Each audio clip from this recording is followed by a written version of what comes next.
শুনিলে চৈতন্য কথা ভক্তি লাভ হয়।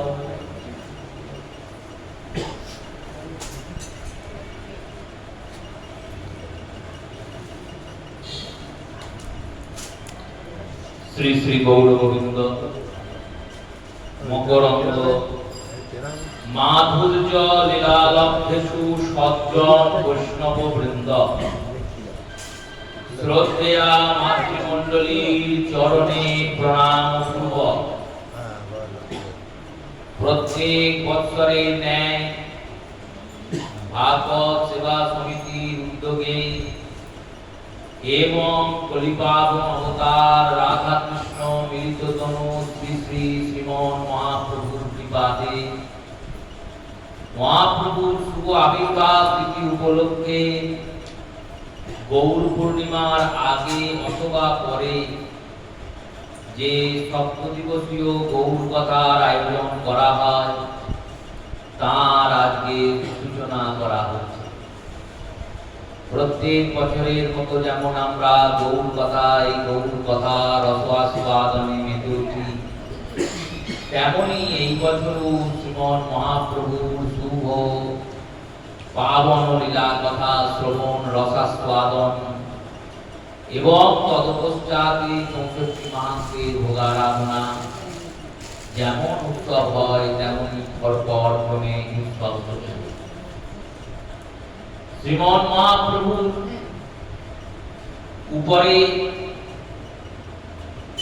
আস্বাদন করতে গেলে যে তিনটি মুখ্য গ্রন্থের আস্বাদন করা অতি প্রয়োজন, সেই তিনটি গ্রন্থ হচ্ছে চৈতন্য চরিতামৃত, চৈতন্য ভাগবত ও চৈতন্য মঙ্গল। তার মধ্যে চৈতন্য চরিতামৃত দার্শনিক গ্রন্থ, নীলাচল লীলার আস্বাদন চরিতামৃতে হয়, আর চৈতন্য মঙ্গলে মহাপ্রভুর বিভিন্ন গুপ্ত লীলার আস্বাদন। সর্বোপরি সর্বগৌর লীলা আস্বাদন করার জন্য করানোর জন্য যেমন কৃষ্ণলীলা আস্বাদন করাতে স্বয়ং ভগবান কৃষ্ণই পরাশর নন্দন বেদব্যাস রূপে প্রকট হয়েছিলেন, আর এই বেদব্যাসী শ্রীমদ ভাগবত রচনা করে তৎশিষ্য ও পুত্র সুখদেব গোস্বামী পাদের দ্বারা পরীক্ষিতকে সম্মুখে রেখে ভাগবতের রসগঙ্গাকে কলিযুগের জীবদের জন্য হরিদ্বারের ব্রহ্মকুণ্ডের তীরে প্রকট করেছিলেন। সেই দাপরের বেদব্যাসী তিনি কলিযুগে বৃন্দাবন দাস হয়েছেন। সত্যবতী নারায়ণী হয়েছেন শ্রীবাসের ভাইজি নারায়ণ, আর মাদিগাছা মধ্যম দ্বীপে অবতীর্ণ হয়েছেন কলিযুগের বেদব্যাস বৃন্দাবন দাস। পরবর্তীকালে আমাদের এই অনতি দূরে, আমরা তো একবারে জংশনে বাস করি, শুধুমাত্র স্টেশন অনুযায়ী কাটোয়া জংশন নয়, গৌরমন্ডলেরও এটা জংশন। যেমন কাটোয়া জংশনে গেলে আপনি বর্ধমানে ট্রেন পাবেন, আমোদপুরে ট্রেন পাবেন, আজিমগঞ্জে ট্রেন পাবেন, হাওড়া যেতে চাইলে হাওড়া ট্রেন পাবেন, চারদিকে ট্রেন। তেমনি এই কাটোয়াতে বসে আপনি যদি চান শ্রীখণ্ড যেতে পারবেন, কাটোয়াতে বসে দেনুর যেতে পারবেন, নবদ্বীপ যেতে পারবেন, একচক্রা যেতে পারবেন। সবার মাঝখানে এই শ্রীধাম কাটোয়া অবস্থিত। মধ্যমণিপুরে সেই দেনুরে শ্রীপাদ বৃন্দাবন দাস ঠাকুর তিনি যে দিব্য গ্রন্থের রচনা করলেন তার নাম চৈতন্য ভাগবত। গ্রন্থের প্রথমে তিনি চৈতন্য মঙ্গল লিখেছিলেন না, কারণ বাংলা ভাষায় পদ্যের যে গ্রন্থগুলি সৃষ্টি হয়েছিল চর্যাপদের পর, সেই সমস্ত গ্রন্থগুলিকে মঙ্গল কাব্য বলা। যেমন মনসা মঙ্গল, অন্নদা মঙ্গল, চণ্ডী মঙ্গল, দুর্গা মঙ্গল, তেমনি মহাপ্রভুর উপর রচনা করেছেন, তাই নাম দিয়েছেন চৈতন্য মঙ্গল। মঙ্গল কাব্য, মঙ্গল কাব্য মানে পদ্যের গ্রন্থ, যে গ্রন্থে সবটাই পদ্য, কোনো গদ্য নেই। এই পদ্যের ছন্দে গ্রন্থ যখন লোচনদাস ঠাকুর চৈতন্য মঙ্গল লিখলেন, এবার দুটো চৈতন্য মঙ্গল থাকলে তো ভক্তদের মাঝখানে সমস্যা হবে, কোনটা বৃন্দাবন দাসের কোনটা লোচন দাসের বোঝা যাবে না। যদিও চৈতন্য মঙ্গল কিন্তু গৌড়ীয় বৈষ্ণব জগতে দুটোই, একটি লোচনদাস ঠাকুরের লেখা, আরেকটি গুণানন্দ ঠাকুরের, জ্ঞানানন্দ ঠাকুর। ওই চৈতন্য মঙ্গলকে গৌড়ীয় বৈষ্ণব আচার্যগণ অতটা স্বীকৃতি দেননি, তার অনেক কারণ আছে। ওখানে মহাপ্রভুর যে প্রয়াণ লীলা বা অন্তর্ধান লীলা, সেখানে মহাপ্রভুর লীলাতে মহাপ্রভুকে নরাকৃতি সাজানো হয়েছে। প্রভুর বিভিন্ন লীলার কথার মাধ্যমে প্রভুর গরিমা মহিমা পূর্ণ হয়েছে, তাই তাকে কোনো গৌড়ীয় বৈষ্ণবরা মর্যাদা দেন না। এই তিন গ্রন্থটি মহাপ্রভু সম্বন্ধে আস্বাদনের জন্য বারবার চেষ্টা করেন, বারবার মর্যাদা দেওয়া হয়, বারবার শ্রবণ করা হয়, করানো হয়। দুই গ্রন্থের নাম চৈতন্য মঙ্গল, লোচন দাসের নাম, বৃন্দাবন দাসের নাম। নারায়ণ দেবী বললেন, দেখো যেমন ভাগবত হচ্ছে ভগবানের লীলামৃত, শ্রীমদ্ ভাগবত কি ভগবানের লীলা কথা, তেমনি তোমার এই গ্রন্থে গৌর লীলা, তাই এই গ্রন্থের নাম হওয়া উচিত চৈতন্য ভাগবত। এই কারণে লোচন দাস এই গ্রন্থের নাম চৈতন্য মঙ্গল হয়ে থাকল, আর বৃন্দাবন দাস ঠাকুরের গ্রন্থের নাম চৈতন্য ভাগবত। চরিতামৃতে বারবার কৃষ্ণদাস কবিরাজ গোস্বামীর লেখনীতে দেখবেন, চরিতামৃত যারা পড়বেন, যারা অধ্যয়ন করবেন, তারা বারবার খেয়াল করবেন, সেখানে কৃষ্ণদাস কবিরাজ গোস্বামী পাদ বলছেন, এই লীলার ব্যাখ্যা করিলেন চৈতন্য মঙ্গলে, এই লীলার ব্যাখ্যা চৈতন্য মঙ্গলে অধিক হয়েছে। ওখানে যে চৈতন্য মঙ্গল বলছেন, ওটা এই চৈতন্য ভাগবত, কারণ চরিতামৃতের পরে চৈতন্য মঙ্গল কাব্যের রচনা করেছেন লোচন দাস। সেই রূপে চৈতন্য ভাগবত মহাপ্রভুকে জানতে গেলে যে গ্রন্থ পড়তে হয়, আস্বাদন করতে হয়, আমরা 7 দিন ধরে এই 3 গ্রন্থের আলোতে গৌর লীলাকে আস্বাদন করার চেষ্টা করব। তো কেন গৌর লীলা আস্বাদনের চেষ্টা কেন করব? কৃষ্ণ লীলা শুনলেই তো হয়।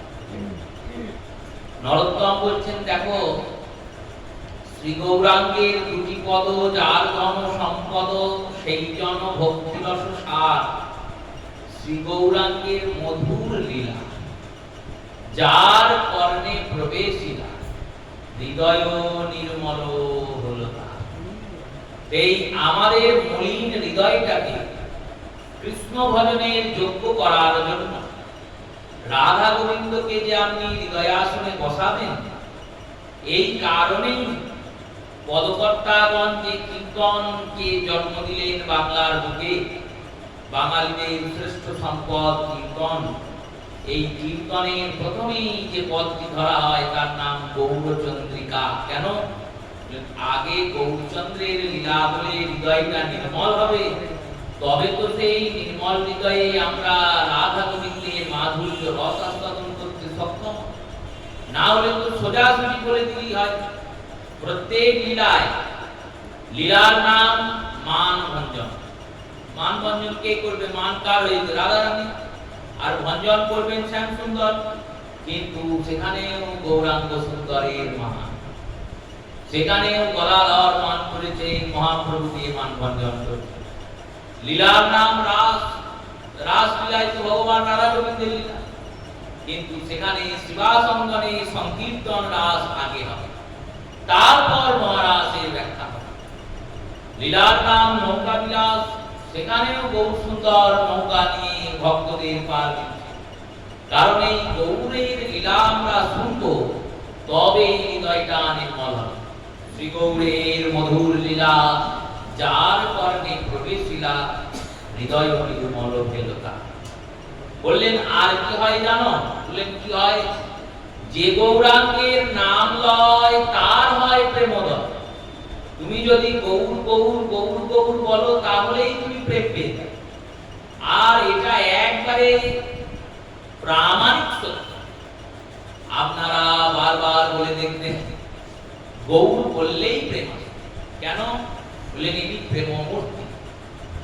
এক প্রেমমূর্তি শ্রীমতী রাধিকা, আর এক প্রেমমূর্তি শ্রী গোবিন্দ। এই দুই মূর্তি মিশে এক মূর্তি হয়েছেন গৌর। তাহলে এনার মধ্যে কত প্রেম আছে! আর সামান্য প্রেম না, স্বয়ং শ্রীমতী রাধারানী তার অন্তঃকরণে কৃষ্ণকে বসিয়ে দিয়েছে। বসিয়ে নিজে নরাকৃতি দেহ ধরেছেন যাতে কেউ চিনতে না পারে। রাধা রানী নারী ছিলেন, তিনি আজ পুরুষ হয়েছেন। আর পুরুষ হয়ে তার প্রাণপতি গোবিন্দকে ভিতরে বসিয়ে দিয়ে অন্তরে রাধা, অন্তরে কৃষ্ণ, বহিরে রাধা। এই রূপে তো গৌরের আগমন, গৌরের লীলা। সেই গৌরাঙ্গের নাম নিলেই প্রেমোদয়। যে গৌরাঙ্গের নাম লয় তার হয় প্রেমোদয়। তারে মুই যাই বলিহারি। গৌর প্রেম রসার নবে, সে তরঙ্গে যেবা ডোবে, সেই জন ভক্তি অধিকার। এই গৌরাঙ্গ সুন্দরের লীলা এই কারণে শ্রবণীয়। চৈতন্য ভাগবত রচয়িতা তিনি গ্রন্থের প্রারম্ভ সূচনা করলেন আদি খণ্ডের প্রথম অধ্যায় প্রথম শ্লোক। শ্রীমদ্ ভাগবতের প্রথম শ্লোক হচ্ছে জন্ম দাস্য বর্গিত শব্দ দিয়ে শ্রীমদ্ ভাগবত শুরু হয়েছে।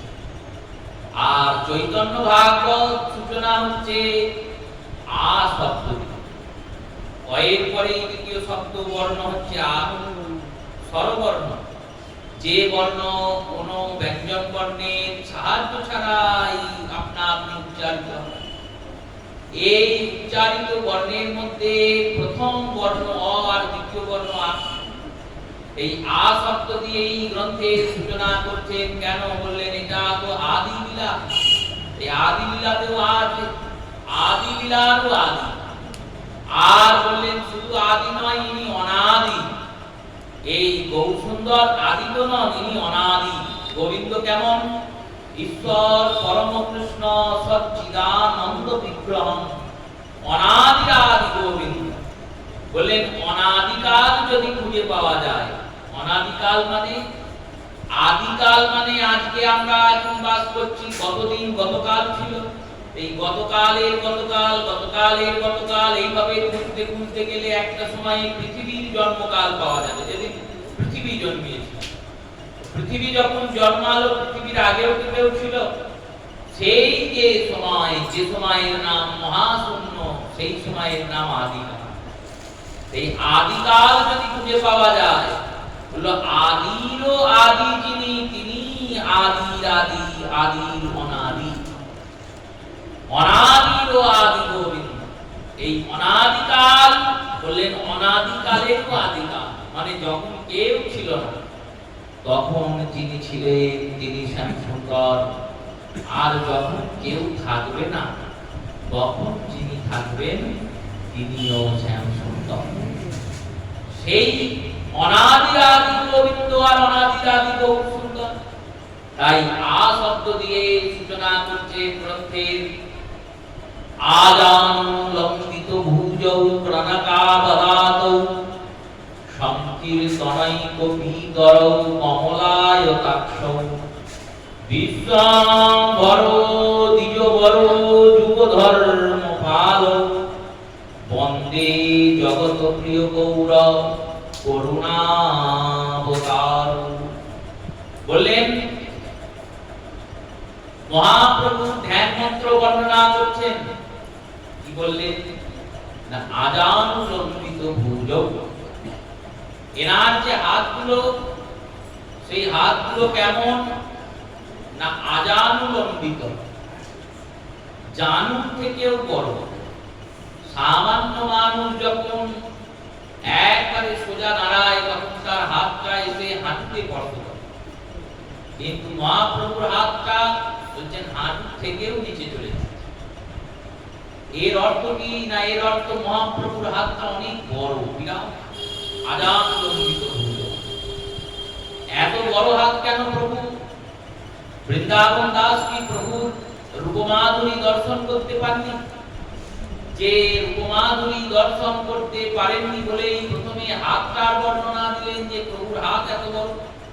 বললেন না না দেখেছেন, কিন্তু দেখার পর চিন্তা করলেন গৌর সুন্দর যতই রূপবান হোক, সেই রূপবান গৌর সুন্দরকে দেখে আমাদের তো কোনো লাভ নেই, কারণ আমরা তো কলিহত জীব, কলি আমাদের মাথাকে খেয়ে বসে আছে।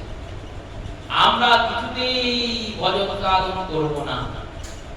লোচন দাস আক্ষেপ করছেন আর বলছেন অবতার সার গোড়াই অবতার, কেননা চিনিনি তারে করি নিরে বাস, গেল না পিয়াস আপন কর্ম ফেরে, কণ্টকের তরু সেবিলি সদাই অমৃত ফলের আসে, প্রেম কল্পতরু গৌরাঙ্গ আমার তাহারে ভাবিলি পিছে, সৌরভের আসে পলাশ শুকিলি নাসায় পুষিল কি, ইক্ষু দণ্ড বলি কাষ্ঠ চুষিলি তাহা কি লাগিবে মিট, কেউ যদি আঁখ ভেবে কাঠ চষে সারা জীবন চুষে গেলেও কি মিষ্টি পাবে? পাবে না। তেমনি সংসার রূপী কাষ্ঠকে যতই আমরা চোষণ করি আর যতই ভাবি এই সংসার আমাকে আনন্দ দেবে, কোনোদিন আনন্দ দেবে না। তাহলে আনন্দ কে দেবে?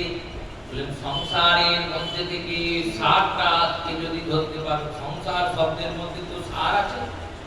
এই সার কি করলেন? সার হচ্ছে নাম।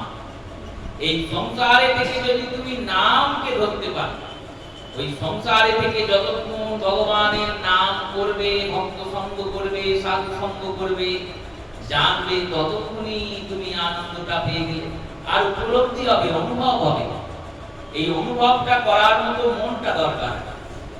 গেলাম, প্রত্যেক দিন যাই, হরিকথা শুনি, বাড়ি চলে যাই, গিয়ে আবার শুয়ে পড়ি, আবার উঠি, আবার কাজ করি, এরকম হলে হবে না। নাম আমাদের মনে কি অনুভূতি দিচ্ছে আনন্দে, সেটা মাঝে মধ্যে বিচার করতে হবে। যদি বিচার করে দেখো আনন্দ পাচ্ছ, তাহলে রাস্তা ঠিক আছে। যদি বিচার করে দেখো আনন্দ পাচ্ছি না, তাহলে কি রাস্তা ভুল? বললেন না, রাস্তা ভুল নয়, তোমার কোনো অপরাধ তোমায় আনন্দ পেতে দিচ্ছে। যেমন পাচক রন্ধন করেছেন, তিনি রান্না করেন, তিনি রান্না করেছেন ভালো, এবার সবাই প্রসাদ পেতে বসেছে, সবাই বলছে সাধু সাধু খুব সুন্দর রান্না হয়েছে, আর একজন বলছে কিছুই ভালো হয়, একজনই বলছে। এবার সেই ব্যক্তির কথা শুনে যদি আমরা সবার বিচার করি, তাহলে তো হবে না। সেই ব্যক্তিকে যখন পরীক্ষণ করা হলো, নিরীক্ষণ করা হলো, তার সঙ্গে কথা কথা হলো, তখন দেখা গেল তার জিভটা পুড়ে গিয়েছে। এবার ওই পোড়া জিভে যে খাবারই খায়, সে খাবারেরই স্বাদ পায় না। সেই জীব পোড়া লোক যেমন স্বাদ পাচ্ছে না, তেমনি আমাদের যে অপরাধ, সেই অপরাধ আমাদের নামের স্বাদ থেকে বঞ্চিত করে দিচ্ছে। এই নামের স্বাদ থেকে বঞ্চিত হচ্ছে মানে নামের স্বাদ নেই তা নয়, আছে, আমার অপরাধ বঞ্চিত করে দিচ্ছে। এই অপরাধকে দূর করবো কি করে? বললেন আরো বেশি করে নাম করে অপরাধ করবো না। কারণ যত অপরাধ করেছি ততটা তো নাম করতে হবে, তবে তো অপরাধ দূর হবে। সেই রূপে ইক্ষুদণ্ড বলি কাষ্ঠ কুশিলি তাহা কি লাগিবে মিঠ, এই পদে অন্তে ফণিতায় গিয়ে বলছেন সংসার ভজিলি গৌর না ভজিয়া না শুনিলি সাধুর কথা। আমরা শুনি সাধুর কথা, তো শুনি হয়তো, শোনার পর মানি? বললো না মানি না, শুনি কিন্তু মানি না। চেষ্টা করি? বললো না চেষ্টাও করি না। কেমন শুনি সাধুর কথা? বিশ্বনাথ চক্রবর্তী পাদ বললেন গ্রাম সিংহ মিতি। গ্রাম সিংহ মানে গ্রামের সিংহ। গ্রামের সিংহ কে? গ্রামের সিংহ হলো কুকুর। কুকুর হচ্ছে গ্রামের সিংহ।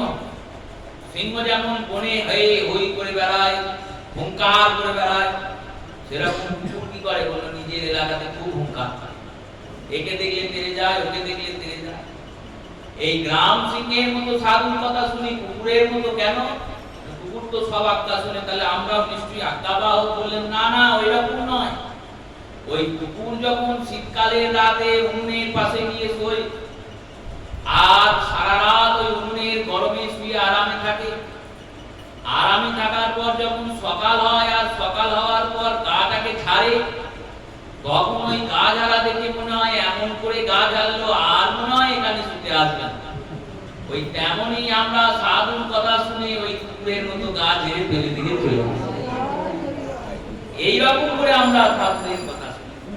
তাই সংসার বুঝলি গৌর না বুঝিয়া না শুনিলি সাধুর কথা, ইহ পরকাল দুকাল খোয়ালি খাইলি আপন মাথা। এই মহাজনের পদের আস্বাদন করাচ্ছেন, বলছেন দেখো তোমরা তো কেউ গৌর ভজবে না, আমরা তো ভজন সাধন করব না, তাহলে আমাদের উদ্ধার কি করবে? উদ্ধার করবে স্বয়ং মহাপ্রভু। এইটাই কলির জীবের ভরসা। সত্য ত্রেতা তারপরে এই ভরসা লোকের ছিল না, তাদেরকে নিজের বলে নিজের চেষ্টায় গোবিন্দকে প্রাপ্ত করতে হয়েছে। আর কলিতে বললেন, কলিতে যদি একবার নাম করো, ওই নাম করেছো বলে আজানুলম্বিত ভুজ এই এত বড় হাত নিয়ে মহাপ্রভু মহাবাহু, ভগবান কৃষ্ণকে মহাবাহু বলা হয়। যখন উত্তরার গর্ভে অশ্বত্থামা ব্রহ্মা অসীর নামক ব্রহ্মাস্ত্রের নিক্ষেপ করেছেন, আর সেই ব্রহ্মশীর নামক ব্রহ্মাস্ত্র ছুটতে ছুটতে আসছে, উত্তরা ছুটেছেন তার শাশুড়ি মায়ের কাছে, তার ঠাকুমা শাশুড়ির কাছে। শাশুড়ি মা হচ্ছেন দ্রৌপদী সুভদ্রা, আর ঠাকুমা শাশুড়ি হচ্ছেন কুন্তী। উত্তরার মতো ভাগ্যবান কেউ আছে যে পঞ্চকন্যার নাম সকালে নিলে মহাপাতক নাশ হয়? 5 জন কন্যা আছে, এই 5 জন কন্যার নাম সকালে উঠে নিলে মহাপাতক নাশ হয়। আর সাধ্বী রমণী তার পাতিব্রতা ও সদবত্তা তার সৌভাগ্যের বৃদ্ধি হয়। এই 5 জন কন্যা কে?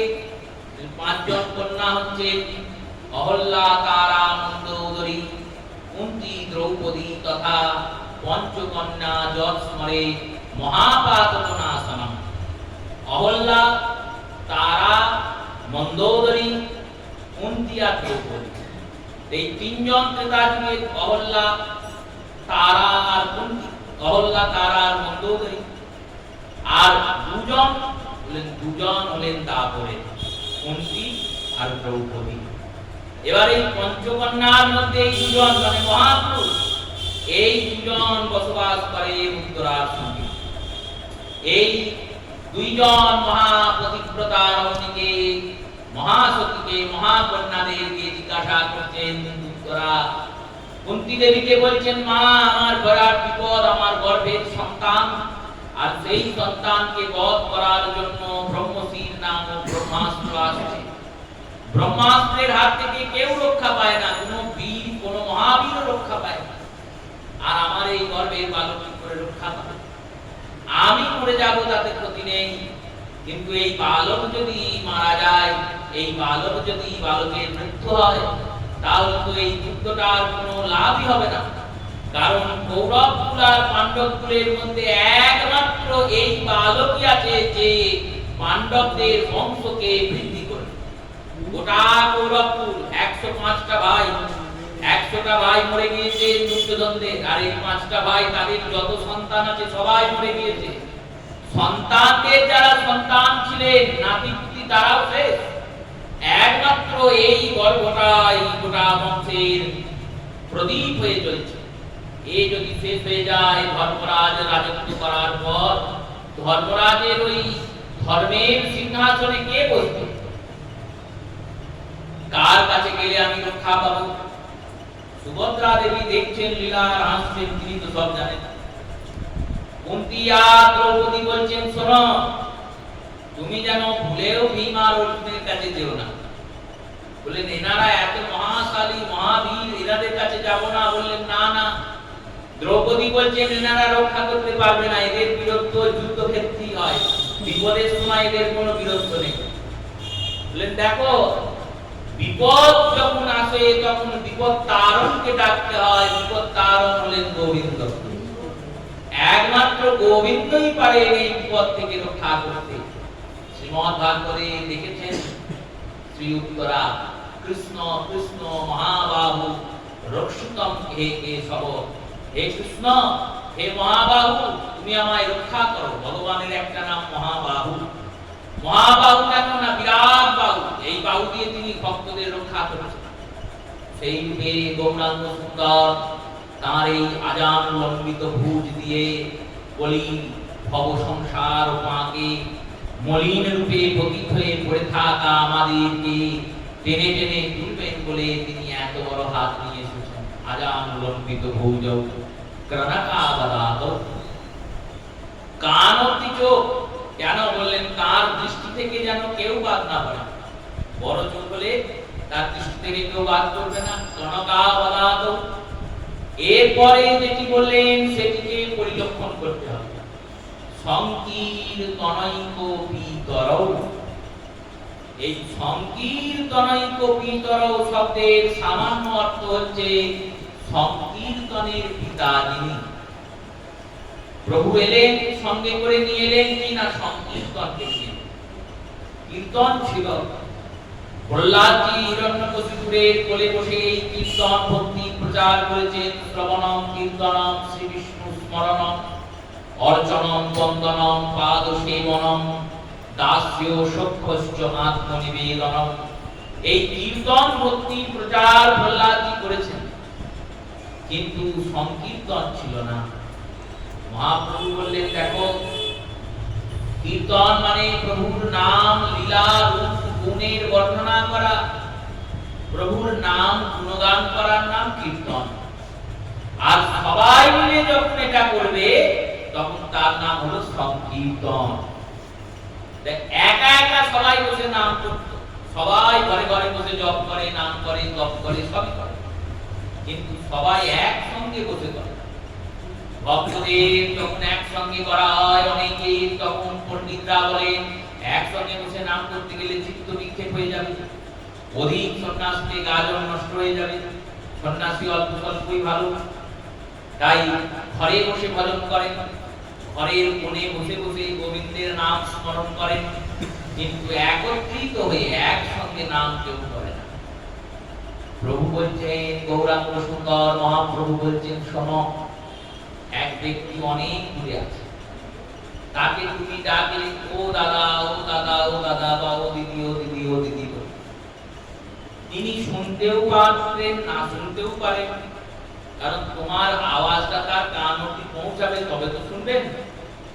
এইবার তার কান অবধি পৌঁছালো, শুনতে পেলেন, কান অবধি যদি না পৌঁছায় শুনতে পাবেন না।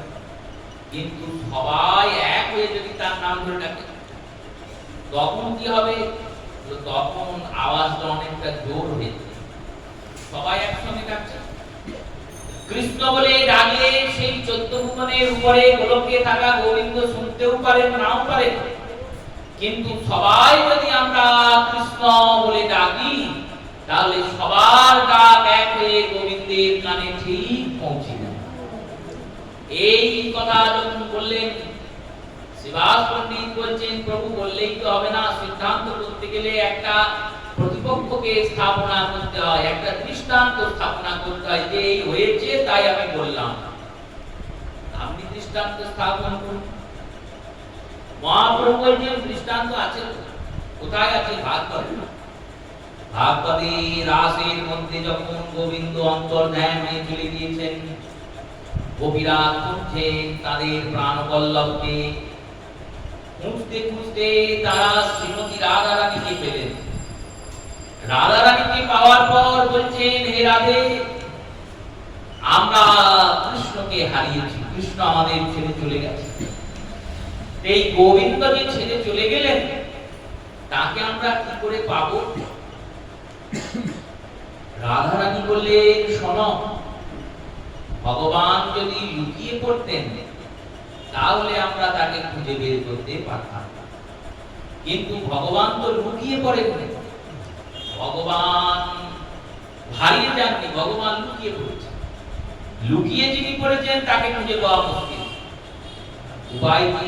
উপায় আমরা যদি সবাই মিলে ডাকি আর সবার কষ্ট দেখে দুঃখ দেখে যদি গোবিন্দ ফিরে আসে, যদি গোবিন্দ আমাদের উপর কৃপা করে ফিরে আসে, সবাই একত্রিত হলেন আর সবাই একত্রিত হয়ে কবি গীত গাইলেন। জয়তীতে বিকম জন্মনা ব্রজ শ্রয়ত ইন্দিরা শাশ্বতত্রয়ী দ্বৈত দৃশ্যতাং দিক্ষুতাবতা তৈ ধৃতাবসান ত্বং যেমন গোপীরা গোবিন্দকে পেলেন, তেমনি আমরা যদি সবাই মিলে গোবিন্দকে ডাকি তাহলে আমরা সবাই গোবিন্দকে ঠিক পাবো। এই সংকীর্তনকে প্রবর্তন যিনি করলেন তিনি হলেন গৌরাঙ্গ সুন্দর। শ্রী বৃন্দাবন দাস ঠাকুর বললেন সংকীর্তনাই গোপীতরৌ, সংকীর্তনের পিতা, কিন্তু দ্বিবচন প্রয়োগ করেছেন পিতরৌ, পিতা দ্বয়।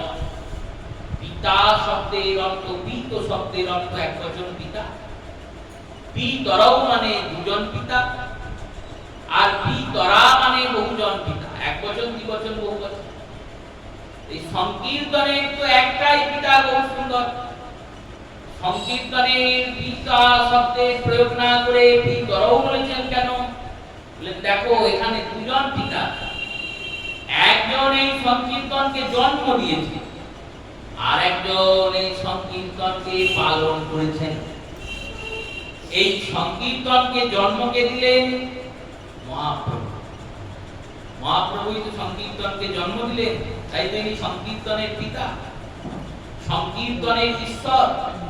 এই সংকীর্তনকে জন্ম দিয়েছেন গৌরাঙ্গ সুন্দর। আর সংকীর্তনকে জন্ম দেওয়ার পরে সেই ছোট্ট শিশু সংকীর্তন তাকে এই এত বড় গোটা বিশ্বে প্রচার, গোটা বিশ্বের মধ্যে সর্বত্র হরিনাম হয়। প্রভু চরিতামৃতে বলেছিলেন আজ হইতে এই মহামন্ত্র আমি প্রচার করে গেলাম। এই মহামন্ত্র পৃথিবীতে যত আছে নগরাদি গ্রাম সর্বত্র প্রচারিত হবে মোর এই হরিনাম। পৃথিবীর যেখানে যেখানে নগর আছে, গ্রাম আছে, সর্বত্র হরিনাম প্রচার হবে। এই হরিনামের প্রচার প্রসার মহাপ্রভু হরিনামকে প্রকট করলেন, কিন্তু এর প্রচার প্রসার কি করলেন? প্রচার প্রসার করছেন নিতাই চাঁদ, কি আর আসবে না? প্রচার প্রসার করলেন নিতাই চাঁদ। নিতাই চাঁদ প্রত্যেক জীবের দ্বারে দ্বারে যাচ্ছেন। অপ্রধ পরমানন্দ নিত্যানন্দ রায় অভিমান শূন্য নিতাই নগরে বেড়ায়। যারে দেখে তারে বলে দন্তে তৃণধরি, আমারে কিনিয়া লহ বল গৌর হরি। যিনি জগদীশ্বর, যিনি জগৎকে নিজের মাথায় ধরে রেখেছেন, সেই সহস্রবদন শ্রী অনন্ত, যার হাজার কণার এক একটা কণায় এক একটা ব্রহ্মাণ্ড সরছে কণার মতো, সেই সহস্রবদন অনন্ত তিনি প্রত্যেকের ঘরের দরজায় দরজায় যাচ্ছেন। আর দরজায় দরজায় গিয়ে দাঁতে তৃণ ধরছেন, ঘাস ধরছেন আর বলছেন দেখো তোমরা তো মানুষ, আমি মানুষের অধম, কারণ আমি মানুষের অধম বলেই তো তৃণ খাচ্ছি। এই দন্তে তৃণ ধরে তোমাদের বলছি শোনো, আমি তোমাদের হব, তোমরা আমার হবে। একবার বলো, একবার বলি বলো, একবার যারে দেখেন তারে বলেন দন্তে তৃণ ধরি, আমারে কিনিয়া লহ বলো গৌর হরি। এত বলি সোনার নিতাই ভুলে করি যায়, সোনার পর্বত নিতাই ঘুমে করি। এত বলি নিতাই চাঁদ সংকীর্তনের দ্বিতীয় পিতা।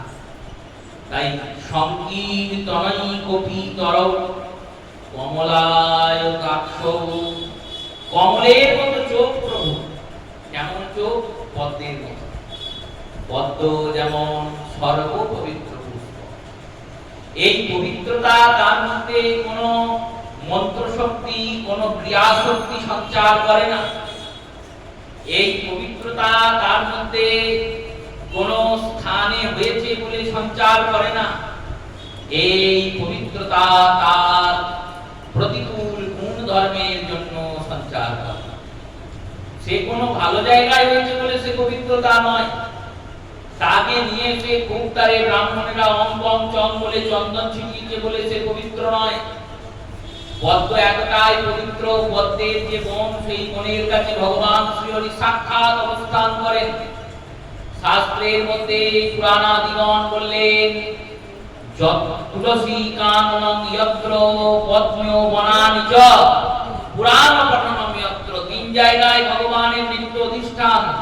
তুলসী কাননং যত্র যত্র পদ্মো বনানি চ পুরাণং পঠনং যত্র তত্র সন্নিহিত হরি। এই শাস্ত্র বচনকে তো আর লঙ্ঘন করা যাবে না। এই পদ্মের মধ্যে শুদ্ধতা, পবিত্রতা, শুচিতা, সেটা সর্বসময়, কখনো পদ্ম অপবিত্র নয়। এই সর্বসময় পবিত্র কেন বললেন? প্রতিকূলতার জন্য। জন্মিয়েছে পাকে, পাক পুকুরেই পদ্মের বীজটা পড়ে আছে, আর পাক পুকুরে মুখ থাকা সত্ত্বেও গায়ের একটা স্থানে পাক দাঁড়ায় না। ওই পঙ্কশলীলে থাকা সত্ত্বেও শরীরের জল তাকে কখনো স্পর্শ করে না। পুকুরের জল যতবারে হোক ততবারে। তেমনি যদি তুমি এই সংসার পাকে জন্মিয়ে হৃদয় পদ্মটাকে গৌর সুন্দরের জন্য একবারে সুন্দর পবিত্র রাখতে পারো, তোমাকেও প্রভু ওই চরণে পদ্মের মতো গ্রহণ করবে। তাই কমলায়তাক্ষ, পদ্মের মতো চোখ প্রভু। কেন কমলায়তাক্ষ বলেন? পদ্মের মতো সুন্দর তাই। আর পদ্ম যেমন পবিত্র, গৌর সুন্দর, যার দিকে তাকান সেই পবিত্র হয়ে যায়। যত বড় মহাপাপী হোক, তাপী হোক, জগাই মাদাইয়ের মতো পাপী গোটা পৃথিবীতে খুঁজে পাওয়া যাবে না। কারণ জগাই মাদাই কোনো সামান্য পাপী ছিল না। চৈতন্য ভাগবত রচয়িতা বলেছেন, এনারা ব্রাহ্মণ হয়ে যবনের থেকেও নীচ কর্ম করেছে। যবনেরা যে কর্ম করে সেই কর্মের থেকেও নীচ কর্ম। শুধু যে এরা মদিরা পান করেছে তা নয়। মদিরা পান মহাপাতক। পাতকের ভাগ আছে, পাপের অনেক ভাগ। তো পাতক, অতিপাতক, লঘুপাতক, অতিপাতক, গূঢ়পাতক, মহাপাতক। এই মহাপাতক পাঁচটা। এই পাঁচটা মহাপাতকের মধ্যে মদিরা পান হলো প্রথম। মদিরা পান করলে মহাপাতকী হতে হয়। এই মদিরা পান করেই জগাই মাদাই থেমে যায়নি, কিন্তু মদিরা পান মহাপাতক। এটা তো ঘরের জল হয়ে গেছে, চায়ের মতো ব্যাপার হয়ে গেছে। চা খাই যেমন ঘরে সবাই, কেউ গেলি চা দেয়, আর 10 বছর পর কেউ গেলি মদ দেবে। মদ খাবেন, এইরকমই তো ব্যাপার। আর সেটাকে একবারে আমরা গ্রহণ করে ফেলেছি। এটা আর না। মানুষের মধ্যে লাজ, লজ্জা, শ্রী, ভদ্রতা, সভ্যতা, এগুলো আস্তে আস্তে আস্তে আস্তে সব শেষ হয়ে যাচ্ছে। ওগুলো মানতে ভুলে রাখছে মানুষ। লজ্জা বলে বিষয় কিছু আর নেই। সেই কলির প্রভাবে এগুলো আস্তে আস্তে আর বাড়বে, কমবে না। কলির কাজই এটা। কলি হলো তিমিরে জগজন গ্রাস হলো না পাইয়া জগৎ উপায়। এই কলি হলো তিমির। তিমির মানে অন্ধকার। কলির ঘোর অন্ধকার রাত্রে কি করে কোন দিকে আমরা যাব? নয়নানন্দ বলছেন, চিন্তার কারণে অসাধনের চিন্তামণি বিধি মিলাইল ধনী গোড়া বড় দয়ার ঠাকুর। অসাধনের চিন্তামণি, চিন্তামণি চিন্তা করলে তবে চিন্তামণি পাওয়া যায়, ধ্যানে করলে তবে পাওয়া যায়, তপস্যা করলে তবে দেবতারা দিয়ে যায়। আমাদের কোনো সাধনাও নাই, ভজনাও নাই, তবুও প্রভু কৃপা করে এসেছেন। অসাধনের চিন্তামণি বিধি মিলাইল ধনী, বিধি এনে দিয়েছেন গোড়া বড় দয়ার ঠাকুর।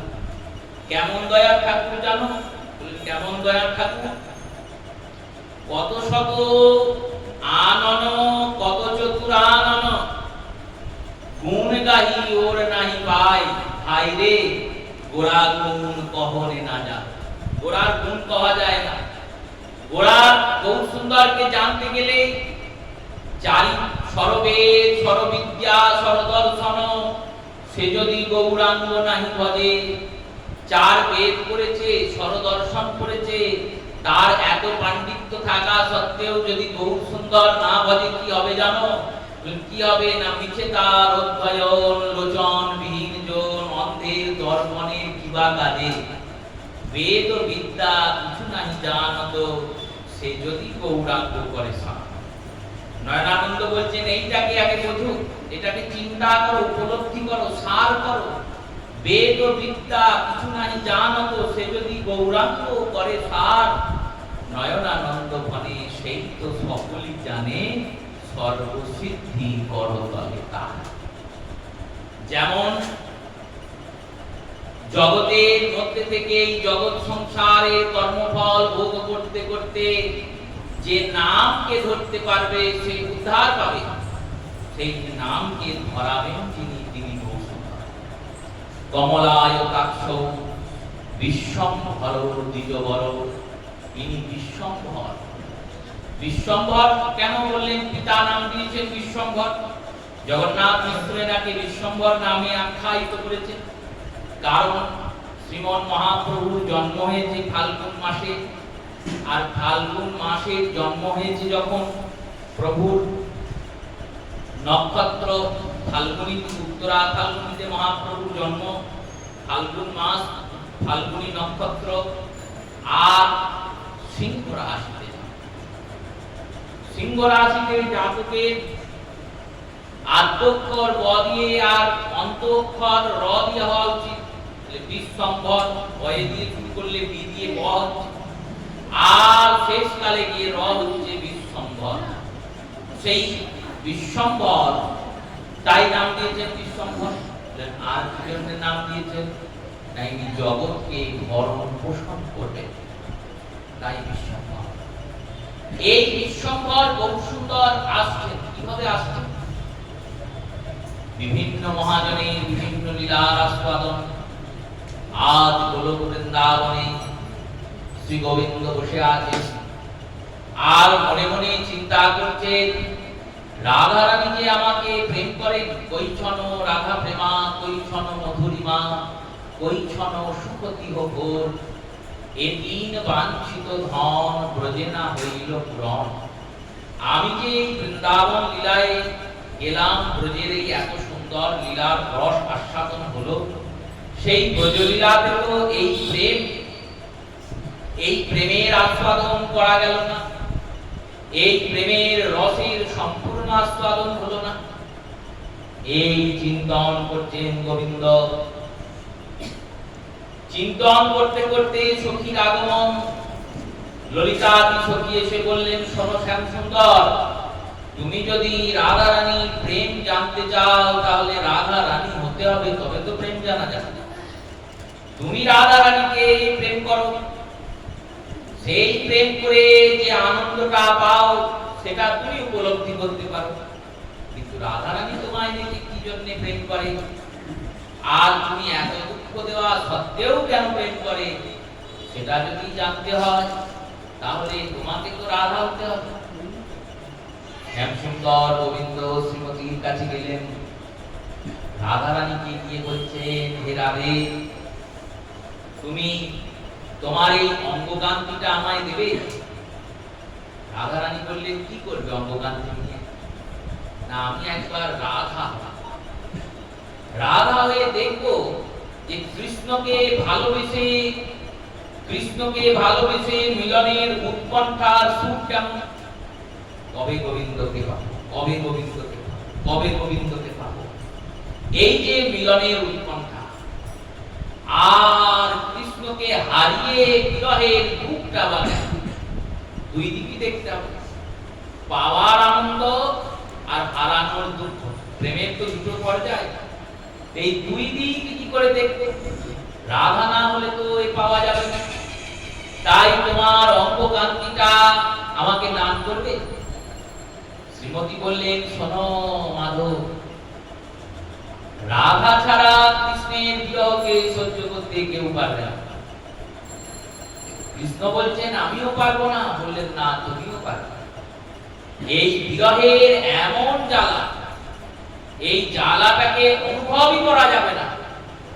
যদি কেউ একবার অনুভব করে ফেলে, তাহলে তার শরীর আর বাঁচবে না। সিদ্ধ রণবাড়ি বাবা বৃন্দাবনে, বৃন্দাবনে কাম্যবনের কাছে রণবাড়ি বলে একটি স্থান আছে। সেখানে এক মহাত্মা থাকতেন, তার নাম সিদ্ধ রণবাড়ি বাবা। তিনি রাধারানীর মঞ্জুরি স্বরূপা সাধনাদি করতেন। রাধারানীর কিঙ্করী রূপে শ্রীমতীর সাক্ষাৎকার পেতেন প্রতিদিন। নিত্য শ্রীমতী রাধারানী তাকে দর্শন দিতেন, আর নিত্য তিনি রাধারানীর সেবা করতেন সাক্ষাতে। এই রকম চলছে। এবার যারা ভজন পুষ্ট, তারা তো আর কোনোদিন তোমাদেরকে দেখাবে না। যারা দেখায় তারা আসল লোক না, আর যারা দেখায় না তারাই আসল লোক। কারণ মাছ, যে মাছ অধিক পুষ্ট হবে, সে ওপরে ভেসে বেড়াবে না, সে গভীর জলের তলায়। তেমনই ভজনে পুষ্টতা যার আছে, তাকে দেখে চিনতে পারবে না। শ্রী রূপ সনাতনকে দেখে কি কেউ চিনতে পারবে যে এনারা এত বিদ্বান, এত বড় পণ্ডিত? ছোট্ট কৌপিন করে 12 বছরের বালক জিৎ গঙ্গা যমুনাতে স্নান করছে, আর ছাতা লাগিয়ে, সোনার ছাতা, সোনার রথ, সামনে ভেরি বাজাতে বাজাতে যাচ্ছে বাজনা, পেছনে শিষ্যরা জয় হোক জয় হোক করতে করতে যাচ্ছে। এইরকম মালা চন্দনে বিভূষিত হয়ে ঘোড়ার গাড়িতে চেপে বল্লভাচার্য যাচ্ছেন, বৃন্দাবন জয় করেছেন বলে। আর ছোট্ট জীব গোস্বামী 12 বছরের বালক কৌপিন করে স্নান করে উঠেছেন, এবার বৈপাস করবেন। মন্ডিত মুন্ড, মাথাটা নেড়া, দাঁড় করালেন রথটা, বলেন দাঁড়াও দাঁড়াও। দাঁড়িয়েছেন।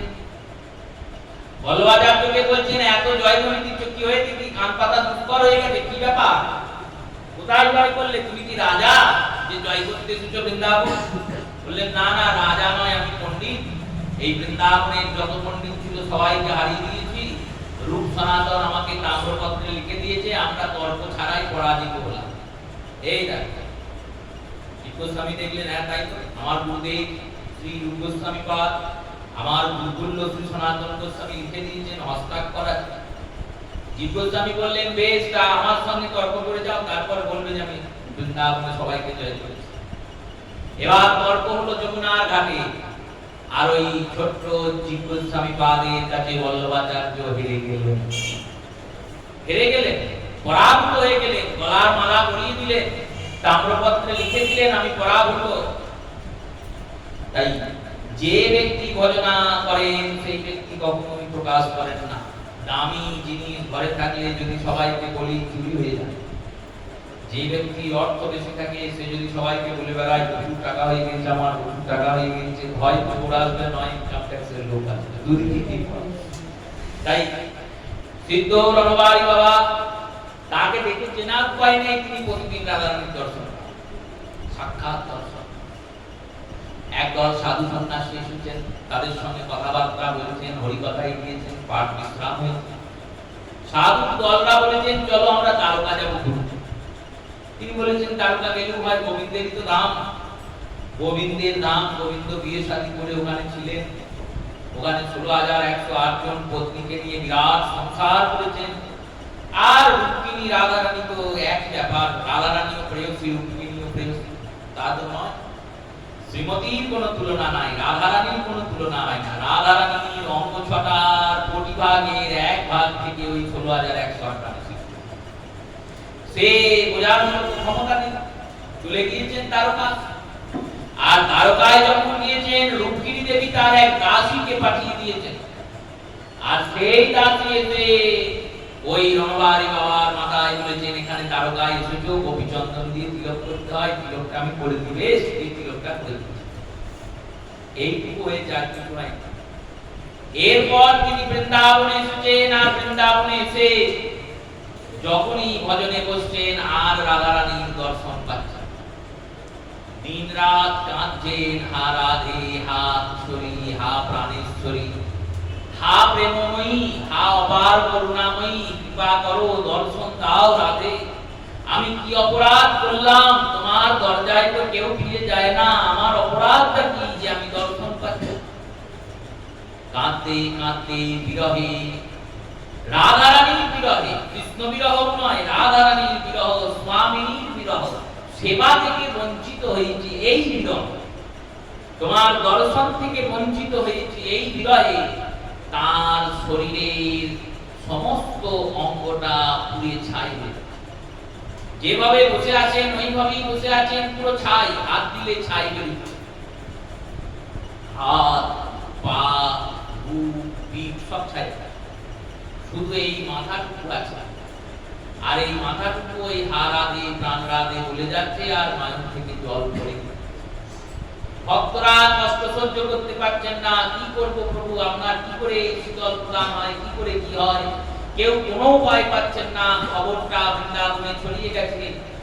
এক শিষ্য গিয়েছেন সিদ্ধ গোবর্ধন দাস বাবার কাছে, গিয়ে বলেছেন এই রকম ব্যাপার, রণবাড়ি বাবার এই অবস্থা। রণবাড়ি বাবার কাছে গোবর্ধন দাস বাবা এলেন, বললেন শোনো, তুমি দ্বারকায় গিয়েছিলে, দ্বারকায় রুক্মিণীর দাসীরা তাদের তিলক দিয়ে তোমাকে তাদের দলে নিয়ে নিয়েছেন, এবার রুক্মিণীর দাসী হয়ে গেছো, আর তো তোমার এই দেহে রাধার সেবা হবে, তাহলে এই দেহ রেখে কি লাভ? এই দেহটা থেকে প্রাণটাকে বের করে দিন।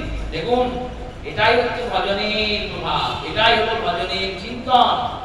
ভক্তরা কখনো চিন্তা করে না আমি কবে মরবো, কি করে মরবো, মরতে হবে আমায়, এত সুন্দর সংসার ছেড়ে চলে যেতে হবে। ভক্তদের চিন্তাটা উল্টো, মরলে তবে তো গোবিন্দ পাবো, এখানে তো সেবা চলছে বিগ্রহের, মরলে তবে নিত্য সেবায় যেতে পারবো। তাই নিত্য সেবায় যাবেন বলে আমরা যেমন মরাকে ভয় পাই, ভক্তরা সবসময় মৃত্যুকে চায়, কবে আমি মরবো আর কবে মরলে গোবিন্দের সেবায় যাব। এই হলো ভক্তের চিন্তা। এই দেহটা নাশ করুন, কিছুতেই নাশ হয় না। তুলো নিয়ে এসেছেন, আর তুলো নিয়ে এসে মাথার উপর ধরেছেন, রাধারানীর চরণ তুলো দিয়েছেন মাথায়, যে তুলোটা দিয়েছেন দাও দাও করে গোটা শরীরটা ধুয়ে দিয়েছেন, আর সবার সামনে জ্বলতে জ্বলতে গোটা শরীরটা ছাই করে। এই হলো বিরহের পরিণতি। এই বিরহ যদি আমাদের কারোর মধ্যে সঞ্চার হয়, সে পাগল হয়ে যাবে, নয় মরে যাবে, নয় শেষ হয়ে যাবে, বিরহকে সহ্য করতে পারবে না। আর কৃষ্ণ বিরহ সে তো সমুদ্রের মতো। রাধারানী বলছেন গোবিন্দকে, তুমি ওই বিরহ নিতে পারবে না মাধব, তাই তোমাকে আমি সব দিতে পারলেও আমাকে দিতে পারবো না, আমার কান্তিটা দেবো, আমার প্রেমটা দেবো। আর যখন তুমি ওই বিরহে কাতর হয়ে হা কৃষ্ণ প্রাণ কৃষ্ণ বলে লুটিয়ে লুটিয়ে ভূমিতে পড়বে, তখন আমি গদাধর হয়ে গিয়ে তোমায় ধরবো। এই কারণে রাধা গদাধর। দেখুন, মহাপ্রভুর কাছে নীলাচল লীলায় কেউ নেই, নিদাই চাঁদ নেই, অদ্বৈত নেই, শিবাস নেই, কিন্তু গদাধর আছে।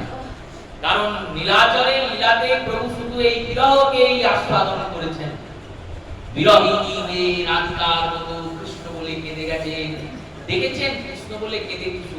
রাধারানী বারবার বলেন কৃষ্ণ বলে কেঁদে সুখ হয়, তাহলে আমি একবার দেখি কৃষ্ণ বলে কেঁদে কি সুখ।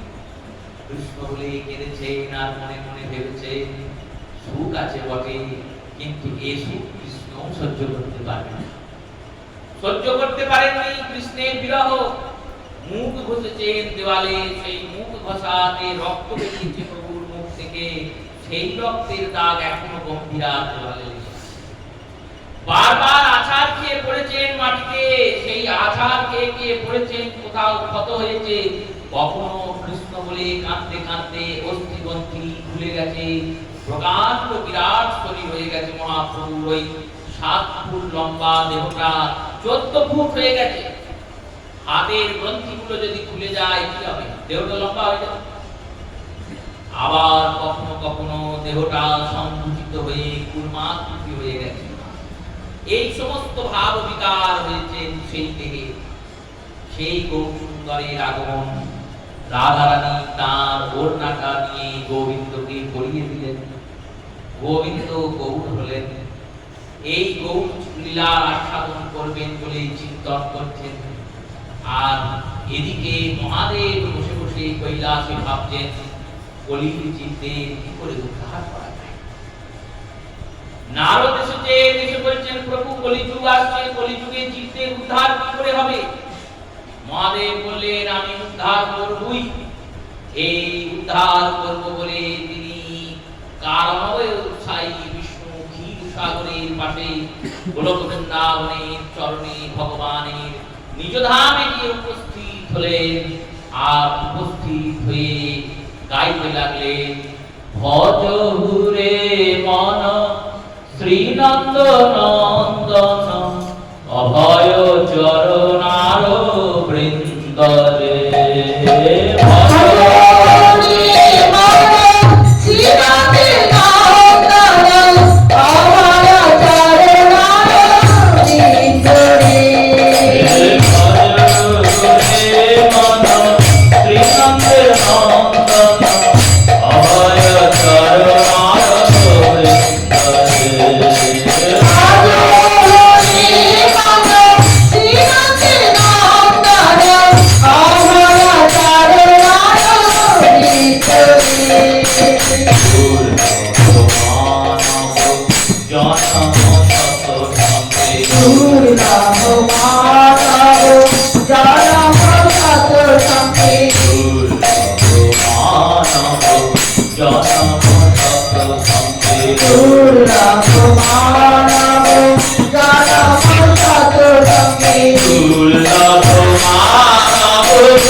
এই গৌর লীলার আস্বাদন করতে ও করাতে প্রত্যেক দেবগণ গৌরাঙ্গের পার্শ্বদ রূপে অবতীর্ণ হন। এই হরিয়ার হরের মিলন হলো, হরিয়ার হর একত্রিত হয়ে যে রূপটি হলেন সেটি হচ্ছে শ্রী অদ্বৈত আচার্য। তিনি সদাশিব মহাবিষ্ণুর রূপ। এই কারণে বৃন্দাবন দাস ঠাকুর এনাকে সদাশিব বলেছেন। আর চরিতামৃত রচয়িতা কৃষ্ণদাস কবিরাজ এনাকে মহাবিষ্ণু অবতার বলেছেন। এই নাভা গর্ভধন্য করে মাঘ মাসের সপ্তমী তিথিতে বাংলাদেশের লাউর নামক প্রদেশে শ্রী অদ্বৈত আচার্যের আবির্ভাব হয়। বলি শ্রী অদ্বৈত আচার্য প্রভু কি জয়। ইনি হলেন সূত্রকার। সূত্রকার মানে গৌর লীলার ইনি সূচনা করবেন। ইনি গৌর লীলাকে, গৌর সুন্দরকে আমাদের সামনে এনে বসাবেন। ইনি গৌর সুন্দরকে প্রকাশ করবেন, পূজা করবেন। আর ইনি গৌর সুন্দরকে আবার নিজ ধামে প্রত্যাবর্তনের আদেশ অনুরোধ করবেন। সেই নাভা গর্ভধারণ করে শ্রী অদ্বৈত আচার্যের জন্ম। জন্মের পরে পিতা এনার নাম রাখলেন কমলাক্ষ, কমলের মতো চোখ বলে। পিতার নাম কুবের পণ্ডিত, মায়ের নাম নাভা দেবী। আর পিতার এই ছোট্ট কমলাক্ষ পিতার সঙ্গে সঙ্গে বিভিন্ন বেদাদি শাস্ত্রাদি অধ্যয়ন করলেন। কুবের পণ্ডিত যে জমিদারের জমিদারিতে রাজপণ্ডিত ছিলেন, তারা ছিলেন ছাত্র, শক্তির উপাসক, মা কালীর ভক্ত। মন্দিরে পাষাণময়ী মা কালীর মূর্তি। এবার ছোট্ট কমলাক্ষ আর জমিদারের ছেলে দুজনে মিলে গিয়েছেন মন্দির খেলা করতে করতে। পৌঁছিয়েছেন যখন, জমিদারের ছেলে বলছেন, আমাদের ইষ্ট দেবী এই কালী, এনাকে প্রণাম করো। আচার্য প্রভু বললেন, দেখো, গাছের গোড়াতে যদি জল ঢাললে গাছ পুষ্ট হয়, তাহলে আবার আলাদা করে পাতাতে ডালে জল ঢালার কি দরকার? একই ঈশ্বর কৃষ্ণ আর সবই ভৃত্য, যারে দইছে না যায় সে দইছে পরিমুক্ত। ভগবান কৃষ্ণই একমাত্র অদ্বিতীয় ঈশ্বর, ইনি ছাড়া বাকি সবাই তার অংশ প্রকাশ। বারবার বোঝালেন, শুনলেন না। জমিদারের পুত্র বললেন, প্রণাম করছি। জমিদারকে ডেকে নিয়ে আসা হলো। রাজপুরোহিত কুবের পণ্ডিত এলেন, পিতার সঙ্গে পুত্রের শাস্ত্রের তর্ক চলছে। পিতা বলছেন প্রণাম করা উচিত, কারণ ইনি নারায়ণী বৈষ্ণবী। পিতা তো আর জানে না যে ইনি স্বয়ং মহাদেব। এবার মহাদেব কি করে কালীকে প্রণাম করবে? হয় না। কিন্তু পিতা ভাবছেন ইনি বৈষ্ণবী, বৈষ্ণবীকে প্রণাম করা দরকার, মর্যাদা দেওয়া দরকার। পিতার অনুরোধে আদেশে অদ্বৈত প্রভু প্রণাম করলেন। প্রণাম করা মাত্রই ওই পাষাণ বিগ্রহ খণ্ড বিখণ্ড হয়ে গেল, ভেঙে চুরে চুরমার হয়ে গেল। আর এই দিকে জমিদার আর জমিদারের পুত্র অচেতন হলেন, অজ্ঞান হয়ে গেলেন, সবাই শোকব্যস্ত হয়ে গেল। শোকব্যস্ত হওয়ার পর যখন সবাইকে স্থির করা হলো, জমিদার চেতন পেলেন, পুত্র চেতন পেল, তখন সবাইকে পাওয়া গেল, কিন্তু কমলাক্ষকে আর পাওয়া গেল না। ইনি ওই লাউল প্রদেশ থেকে শান্তিপুরে এলেন। শান্তিপুরে আসার পূর্বে কাশীতে গেলেন, সেখানে বিদ্যা অধ্যয়ন করলেন। বিদ্যা অধ্যয়নের পরে এনার মতো দ্বিতীয় কোনো পণ্ডিত নেই বলে এনার নাম হলো অদ্বৈত। অদ্বৈত মানে যার কোনো দ্বিতীয় নেই। আর এই অদ্বৈত আচার্য রূপে তিনি প্রতিষ্ঠিত হলেন। নবদ্বীপে এসে টোল খুললেন। টোলের অনেকজন ছাত্র, তার মধ্যে একজন ছাত্রের নাম জগন্নাথ মিশ্র, একজন ছাত্রের নাম বাসুদেব ভট্টাচার্য, যিনি সার্বভৌম হয়েছেন পরে, একজন ছাত্রের নাম চন্দ্রশেখর আচার্য, যিনি মহাপ্রভুর মেসোমশাই। এই রূপে প্রভুর যারা পূর্বের পার্শ্বদ, কারণ অদ্বৈত প্রভু মহাপ্রভুর থেকে বহু বড়, অনেক বড়। কতটা বড় বললেন, নিত্যানন্দ প্রভু মহাপ্রভুর থেকে 12 বছরের বড়। আর অদ্বৈত প্রভু তিনি মহাপ্রভুর থেকে 45 বছরের বড়। এতটা বড় বয়সের দিক থেকে, কারণ ইনি সবার আগে ছিলেন। এই কারণে এনাকে নরা গোসাই বলা হয়। নারা মানে হলো মূল, মানে শেকড়। শেকড় না থাকলে যেমন গাছ হবে না, তেমন গৌরলীলার শেকড় হচ্ছেন সীতানাথ। সেই যুগে সীতানাথ অদ্বৈত প্রভু এসেছেন। এই অদ্বৈত প্রভু তাঁর ছাত্রদের মধ্যে চিন্তন করলেন যে কাশীতেই ভারতের সমস্ত বিদ্যার অধ্যয়ন করানো হয়, পড়ানো হয়, শোনানো হয়। সেই পড়াশোনা করতে যাওয়ার ক্ষমতা বাঙালি ছেলেদের নেই। তারা কি করে শিক্ষা অধ্যয়ন করবেন, শিক্ষা কি করে পাবেন? বাসুদেব নামক যে ছাত্র আচার্য প্রভুরই ছাত্র গঙ্গাদাস পণ্ডিত, যিনি মহাপ্রভুর শিক্ষাগুরু। আচার্য প্রভুরই ছাত্র নন্দন আচার্য, সব এই অদ্বৈত প্রভুর ছাত্র। আর এই অদ্বৈত প্রভু দেখলেন বাসুদেব নামে যে ছাত্রটি আছে, বিদ্যানগর থেকে আসে, এর সমস্ত ক্ষমতা খুব বেশি। বললেন তোমাকে আমি কাশী পাঠাবো। কাশী পণ্ডিতরা করতো কি, সকালবেলায় পুঁথি দিত, পড়িয়ে দিত, আর পড়িয়ে দিয়ে বলতো এটা মুখস্থ করে কালকে আমাদের পড়া জমা দেবে, যে পুঁথিটা কেড়ে দিবে। পুঁথি দিত না, কারণ পুঁথি দিলে পুঁথি নকল হয়ে যাবে। পুঁথি নকল হয়ে গেলেই অন্যত্র সেই পুঁথি প্রচার প্রসার হবে। ইনি বললেন তুমি এক কাজ করবে, চন্দ্রশেখর আচার্যকে, বাসুদেব সার্বভৌমকে, এই দুজনকে আচার্য প্রভু কাশী পাঠালেন। বলে তুমি সারা দিনে সব মুখস্থ করে ফেলবে আর রাত্রে সব বলবে আর চন্দ্রশেখর সেগুলো পুঁথিতে লিখবে। এই লিখে নিয়ে কি করবে? বললো তোমরা বঙ্গে ফিরে আসবে আর ফিরে এসে বঙ্গের ঘরে ঘরে শিক্ষার আলো ছড়িয়ে দেবে। এইভাবে আমরা শিক্ষা পেয়েছি, বিদ্যা পেয়েছি। কাশী থেকে এই বিদ্যা নবদ্বীপে এসেছে। এই ছাত্ররা গেলেন কাশীতে, সমস্ত বিদ্যার পুঁথিগুলিকে সার্বভৌম মুখস্থ করে ফেললেন। 4 বেদ, ঋক, সাম, যজুর, অথর্ব, প্রত্যেকটা বেদে 4টে করে খণ্ড আছে। ব্রাহ্মণ, আরণ্যক, সংহিতা আদি 4 বেদে 4টে উপবেদ আছে। স্থাপত্য বেদ, গন্ধর্ব বেদ, আয়ুর্বেদ, এইতে 4টে উপবেদ, 4টে বেদ, 6টা দর্শন, সাংখ্য, ন্যায়, নীতি, জ্যোতিষ আদি যে ষড়দর্শন, সেই সমস্ত কিছু সার্বভৌম মুখস্থ করলেন। যা অধ্যয়ন করতে একটা শিশুর কম করে 12 বছর লাগে, সেই সমস্ত কিছু তিনি মুখস্থ করে ফেললেন। আর যা মুখস্থ করেন রাত্রে এসে চন্দ্রশেখরকে বলেন, উনি সব লিখে ফেলেন। এই সমস্ত গ্রন্থের সম্ভার নিয়ে ফিরে এলেন নবদ্বীপে। নবদ্বীপে এক এক পণ্ডিত এক একটা শাস্ত্র নিয়ে পড়াতে শুরু করলেন। গোটা নবদ্বীপটা পণ্ডিতে ভর্তি হয়ে গেল। গোটা নবদ্বীপের ঘরে ঘরে পণ্ডিতরা চতুষ্পাঠী খুলেছেন।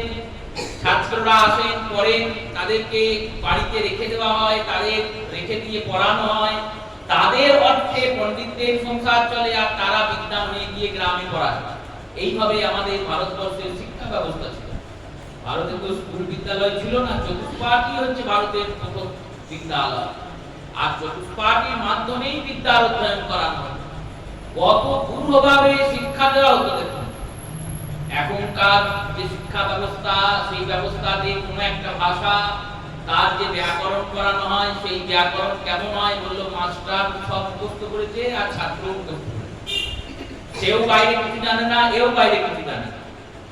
আর তখন বললেন, তখন সংস্কৃতের ব্যাকরণ, প্রত্যেকটা শব্দের শব্দরূপ, প্রত্যেকটা শব্দের ধাতুরূপ, শব্দরূপ কোথা থেকে উৎপত্তি হলো, সেই শব্দরূপের আর কোন শব্দরূপ আছে, এইভাবে প্রত্যেকটা ভাষাকে এমন ভাবে করায়ত্ত করা হতো যে একটা ছোট্ট শিশু যে কিছুই জানে না, 1 বছর চতুষ্পাঠীতে করে, সেও এখনকার পিএইচডি লোকের সঙ্গে বিদ্যায় তার পরিবেশী হবে।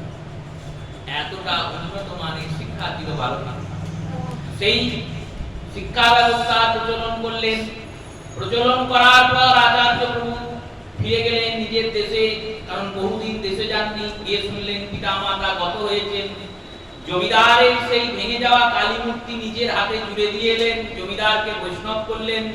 ফিরে আসার পথে এক ব্রাহ্মণ স্বপ্ন দেখেছেন যে তার 2জন মেয়ে, একজন মেয়ের নাম শ্রী, একজন মেয়ের নাম সীতা।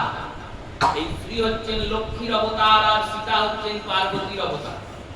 এই 2 মেয়েকে স্বয়ং মহাদেব স্বপ্ন দিয়েছেন আর বলেছেন, কালকে সকালে তোমার ঘরের দরজার সামনে দিয়ে যাকে দেখতে চলে যাচ্ছে তার সঙ্গে বিবাহ দিয়ে দেবে।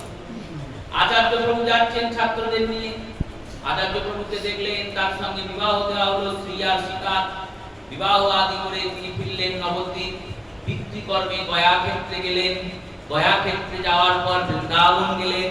বৃন্দাবনে গিয়ে মদন মোহনকে উদ্ধার করলেন। যে বটবৃক্ষের তলায় বাস করলেন তার নাম অদ্বৈত বট। বৃন্দাবনে 3টে বট আছে, শৃঙ্গার বট, অদ্বৈত বট আর বংশী বট। এই অদ্বৈত বট, অদ্বৈত বটের শিকড় থেকে মদন মোহনকে উদ্ধার করলেন। সেই মদন মোহন পরে মদন গোপাল হলেন আর মদন গোপালকে নিয়ে ফিরে এলেন শান্তিপুর। সেই শান্তিপুরে আসার পরে মাধবেন্দ্র কৃপাদ এসে দীক্ষাদান করলেন অদ্বৈত প্রভুকে। দীক্ষা গ্রহণের পর দিনরাত মদন গোপালের সেবা করেন, দিনরাত নারায়ণের সেবা করেন। আর চিন্তা করেন যে এই নবদ্বীপবাসী এরা শিক্ষিত হলো, জ্ঞানী হলো, কিন্তু ভক্ত হলো না। এদের মধ্যে জ্ঞান আছে কিন্তু ভক্ত নেই, ভক্তি নেই। কেন? এরা রাত্রিবেলায় জাগরণ করে, চণ্ডী পূজা করে, মনসা পূজা করে, কৃষ্ণ পূজা কেউ করে না। লোচন দাস বলছেন, নাস্তিকতা অপধর্ম জুড়িল সংসার। দুটো জিনিস সংসার ভরে গেছে, দুটো জিনিসে কিসে না নাস্তিকতা, মানে ভগবান মানে না, বেদ মানে না। নাস্তিককে যে বেদ নিত বেদ মানে। আর অপধর্ম মানে ধর্মের নামে উল্টো পাল্টা কাজ হচ্ছে। যেমন এখন হচ্ছে মা দুর্গার পূজা হচ্ছে, মা দুর্গার পূজা হচ্ছে মহাপূজা, সামান্য পুজো নয়, মহাপূজা। মহাপূজা কেন? এর থেকে বড় পূজার কর্মকাণ্ড গোটা পুজো প্রকরণে নেই। যত পুজো হয় তার মধ্যে সব থেকে বড় পুজো হচ্ছে দুর্গা পূজা। আর সেই দুর্গা পূজাতে পূজার খরচ ধরা হয় ৫,০০০ টাকা, আর ওই পুজোর বিসর্জনের খরচ ধরা হয় ৫০,০০০ টাকা। মানে বাবা মাকে আমি সারা জীবন খেতে দিলাম ২ টাকায়, আর বাবা মা মরে যাওয়ার পরে ওই মরাটা পোড়াতে নিয়ে গেলাম ৫০ টাকা। দুর্গা দেবী বিসর্জন মানে কি? ওনাকে নিয়ে গিয়ে জলে ফেলে দেওয়া হবে, ঘন্টা বাজি, কাঁসর ঘন্টা, ঢাক ঢোল বাজিয়ে ফেলে দেওয়া হবে। এই তো যতক্ষণ মা থাকলে না বলে ততক্ষণ আমি কি করলাম? ততক্ষণ ওই পুরোহিত মশাইকে বললাম, পুরোহিত মশাই বলছেন এইখানকার মাটিটা নেই গো, ওই গঙ্গা জল দিয়ে চালান। এইখানকার তীর্থের বাড়ি নেই, ওই গঙ্গা জল দিয়ে চালান। আর যেদিনকে দশমী হবে সেদিন কিন্তু কোনো অংশে কিছুতেই কম হবে না। একটা লাইট কমবে না, একটা মাইক কমবে না। যদি লাইট মাইক কমে তাহলে ঝড়া লেগে যাবে। যেমন ভাবে বলেছি তেমন ভাবে বিসর্জনটা করতে হবে। এর নাম হচ্ছে অপধর্ম। পুণ্য অর্জন তো হলোই না, উল্টে সবটাই পাপ অর্জন করে ফিরে চলে না। এই রকমই ছিল নবদ্বীপ। নবদ্বীপেও এই হচ্ছে। তখন তো ব্যান্ড তাসা ছিল না, বললো ব্যান্ড তাসা না থাকলে কি হবে? মদ তো ছিল, ওই মদ খেয়ে দিন রাত গড়াগড়ি থাকে। আর কে গঙ্গার ঘাটে চান করছে, বছর বছর ধর্মসভায় গঙ্গা স্নান করি ভাই, আমি যেমন ছিলাম তেমন আছি, স্বভাব তো মোর পাল্টায়। এইরকম চলছে।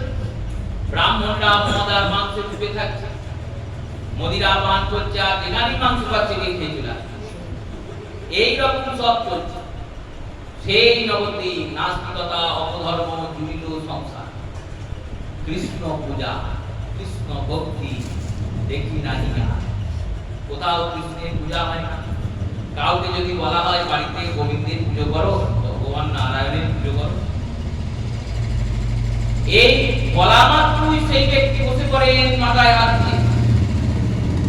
জিজ্ঞেস করলে বলে দেখো নারায়ণের পুজো করতে গেলে অনেক ঝামেলা। কিরকম ঝামেলা? নারায়ণের পুজো করতে গেলে যেদিন নারায়ণের পুজো হবে সেদিন মাছ মাংস খাওয়া যাবে, কারণ নারায়ণ বাড়িতে আছে। আবার অনেকে বলে যে আগের দিনও খাওয়া উচিত নয়, তাহলে আগের দিনও খাওয়া যাবে না, 2 দিন না খেতে করে থাকবে। তারপরে মাসে 2 দিন মাছ মাংস না খেলে তো হয়ে গেল আমাদের শরীর খারাপ করতে লাগবে, দুর্বল হয়ে পড়বো। পূর্ণিমার দিন, পূর্ণিমার আগের দিন এই করতে করতে তোমরা কেউ আসবে, কি বলবে বৈষ্ণব মন্ত্র দীক্ষা না, তারপর এসে বলবে একাদশী করো। একাদশী মানে আর 3 দিন করে আমিষ আহার বর্জন। দশমীর দিন খাওয়া যাবে না, একাদশীর দিনও নয়, দ্বাদশীর দিন। তাহলে 3 দিনে 6 দিন চলে গেল একাদশীর পাল্লায় করে, আর পূর্ণিমার পাল্লায় করে আর 2 দিন গেল, 8 দিন চলেই গেল। তাহলে থাকবে বলবে ওর থেকে বাবা উপদে যাওয়া ঠিক নয়। তার থেকে আমাদের মা কালী ভালো। মা কালীর নাম করো, আর মাটা আনো, আর বলি করো, আর পেটে করো। এই ছিল নবদ্বীপ। যেদিনকে বৃষ্টি হতো না তখন লোকেরা মিলে ঠিক করতো কি করা যায় বলতো বৃষ্টির জন্য। এক বৈষ্ণব দিয়ে বলছেন বৃষ্টি হচ্ছে না, নাম করো। কি নাম করবো? হরিনাম। হরিনাম কখন করে জানো? কখন করে? শ্রাদ্ধে হরিনাম কীর্তন। শ্রাদ্ধ হয়ে যাওয়ার পর হরিনাম করে। ওই হরিনাম করলে আমার বাড়ির লোক মরে যাবে। মরা ফেলার নাম আমরা করতে পারবো না। হরিনামকে বলতো মরা ফেলার নাম। মরা মানুষ যখন মরবে তখন হরি বলে নিয়ে যাবে না, বলো হরি বলে। সেই হরি বলবে তখন কেন না মরা ফেলতে যাবে। ওই মরা ফেলার নাম আমাদের বাড়িতে করা যাবে না, সব অমঙ্গল হবে। তাহলে এই বৃষ্টি হবে কি করে? বললো বিড়ালদের দিয়ে দাও, 2টো বিড়াল ধরে তাদের বিয়ে দেওয়া হবে। তারপরে এই যে মুক্তকে ব্রত আছে না, পুণ্যিপুর ব্রত, তারপরে ওই ঘাস পাতা জোগাড় করে ব্রত, এই ব্রত ওই ব্রত, কত ব্রত আছে। এত 12 মাসে মনে হয় 24টা, তার বেশি হবে, আর 40-50টা ব্রতই হবে। এই সব করে বেড়াচ্ছে লোকে। কৃষ্ণ পূজা কেউ করছে, আচার্য প্রভু দেখছেন, দুঃখে কাঁদছেন, কাউকে দুঃখের কথা বলতে পারেন না। ঠাকুর হরিদাস আর শ্রীবাসকে বসে বসে বলছেন, ভাই, কৃষ্ণের পূজা করলে কৃষ্ণের লাভ হয় না, অন্য পূজাতে অন্য দেবদেবী লাভ হয়।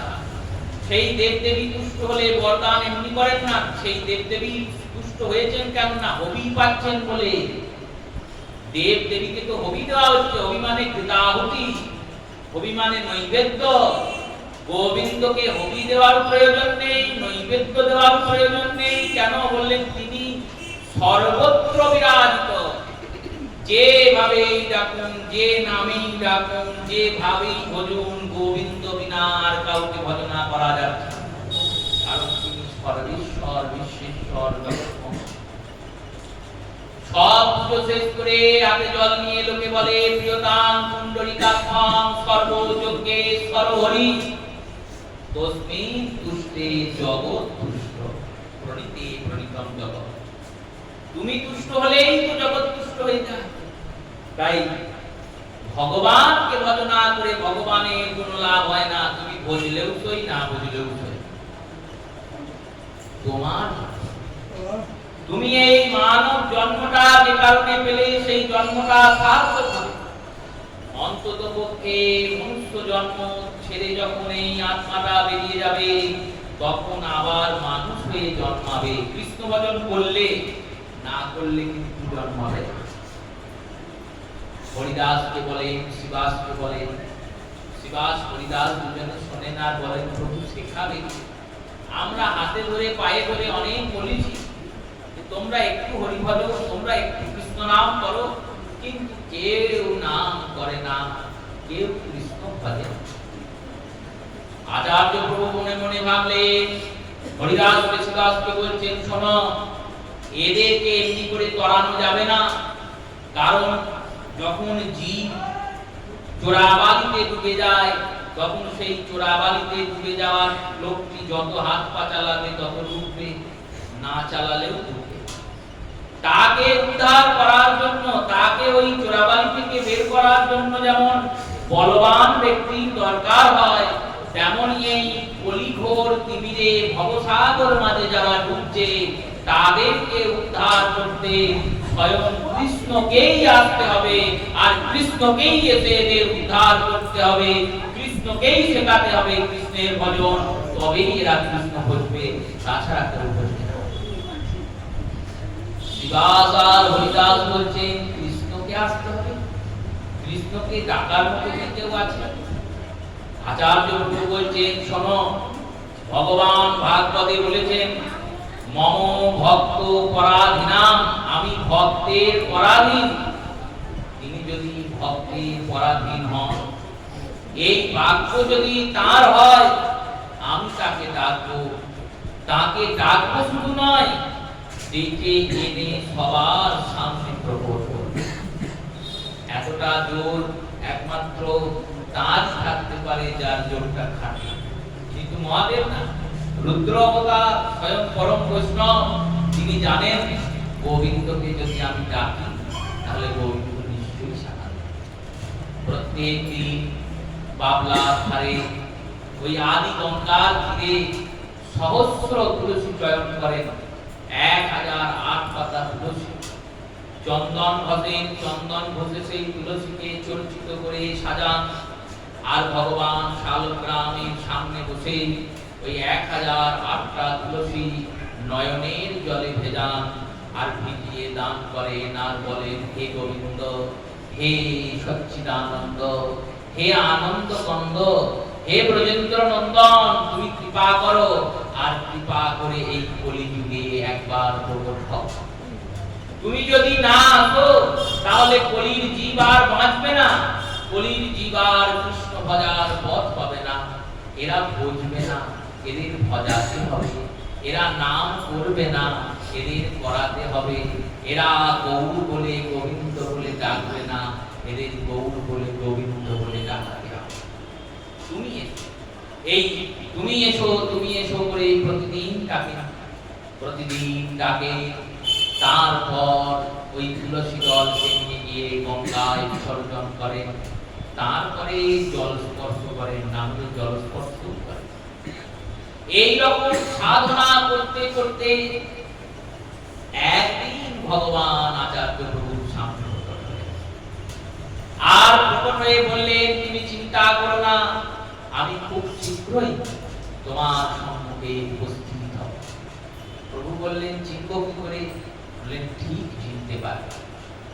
এই যে বলেছেন হরিদাস যে এসেছে, আর আচার্য প্রভু খবরটা দিয়েছেন, নাস্তিকতায় অপধর্ম জড়িত সংসার, কৃষ্ণ পূজা কৃষ্ণ ভক্তি দেখি না হিয়া।